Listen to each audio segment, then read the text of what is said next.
Episode diawali dengan Ultraman Arc yang sedang battle dengan Taga Nular. Di waktu yang bersamaan juga telur-telur Helnarak muncul dari retakan dimensi. Melihat itu, GDF menyiapkan senjata yang bentuknya ini kayak Sound Hurricane yang berguna untuk membuat arwah kaiju yang menetas keluar wujudnya bisa terlihat. Arc dengan gampang menghabisi Taga Nular. Satu momen saat color timer Arc berbunyi dan berganti ke Galaxy Armor, Arc mengalahkan Taga Nular yang tadi menggunakan jurus barunya bernama Galaxy Flame Slicer. Setelah mengatasi semuanya, Yuma pun kembali ke wujud manusianya.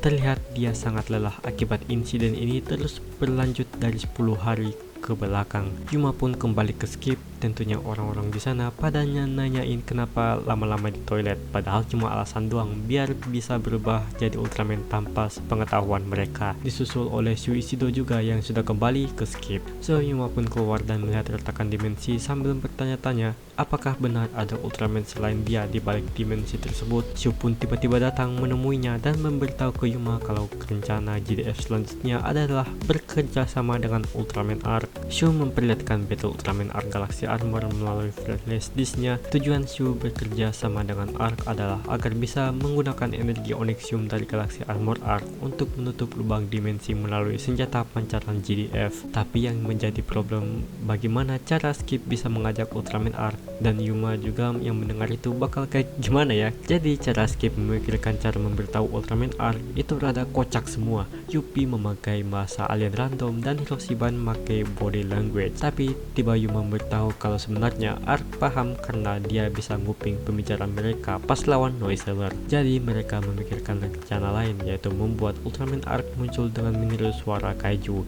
Setelah fix dengan rencana itu, Hiroshiban memberi Yuma tugas, yaitu menuliskan pesan kepada Ultraman Arc saat datang nanti. Di lapangan, Rin menyiapkan suara kaiju turun ke Youpi dan Yuma membacakan pesan yang dia buat ke Yuma yang kedengarannya formal banget. Saat semuanya selesai, Youpi membunyikan suara turun itu. Lagi-lagi Yuma alasan ke toilet dan berujung berubah menjadi Ultraman Arc dan berdiri di depan pemancar. Di sini anggota Skip berkelakuan random banget agar Ultraman Arc bisa paham. Padahal mah itu dari Yumanya sendiri. Tiba-tiba dari retakan dimensi, Helnarak menurunkan Bazanga untuk mengganggu rencana GDF. Terjadi battle antara Arc dan Bazanga yang cukup intens. Kemudian Arc beralih ke Galaxy Armor untuk memberikan energi Onyxium ke senjata pemancar GDF. Berkat Arc fiturnya, Arc bisa mencegah Bazanga dari jauh. Selesai memberikan energi Onyxium ke pemancar, GDF menembaknya ke tepat ke lubang retakan dimensi. Bazanga pun lari dan Arc mengejarnya sambil mengakhirinya dengan Arc Finalize. Masih belum selesai karena retakan dimensi tadi terbuka kembali dan Helnarak muncul. Kemudian Arc pun mendorong Helnarak sampai tertelan di dalam retakan dimensi. Yuma pun bangun dan terlihat Yuma sekarang sudah ada di dunia Ultraman Blazar dan melihat Helnarak yang wujudnya sudah terlihat dan juga Ergaron yang muncul. Ergaron menembak Helnarak dan Helnarak membelah dirinya untuk menjatuhkan telur-telurnya. Episode pun diakhiri oleh Yuma yang diselamatkan oleh orang GGF saat telur Helnarak hampir mengenainya. Tidak disangka orang itu mirip dengan Shu Ishido. Yap, overall episode ini bagus banget, apalagi di bagian akhir itu paling unexpected banget sumpah. Battle yang disajikan di episode ini udah pas lah ya. Battlenya juga 2 kali, di awal dan juga di segmen akhir. Kita juga diperlihatkan jurus baru Arc bernama Arc Galaxy Flame Slicer, sebuah jurus dari Arc Galaxy yang mendominankan Solis Armor Cube. Pas lihat jurusnya ini mirip kayak Rainbow kodenya Ultraman Blazar sih asli, apalagi ukurannya besar begitu, dan Green Arc pas kelemparnya itu benar-benar sangar banget. Ada juga hal lucu kayak cara Skip berkomunikasi dengan Arc, ada yang pakai bahasa alien, body language, bahkan bahasa normal pakai surat juga. Di sini juga ngakak banget sih. Satu lagi momen saat Helnarak muncul, di mana kaijunya ini merupakan gabungan dari semua kaiju Blazar kecuali Gogilgan, Dolgo, dan Deltandra yang tidak termasuk komponen Helnarak. Koreksi kalau misalnya salah. Sepertinya kaiju Helnarak ini sejatinya tidak memiliki wujud asli karena dia mengandalkan kaiju-kaiju Blazar sebagai pembentuk tubuhnya. Ya kayak Groh gitu ya, wujudnya yang gak benar-benar pasti.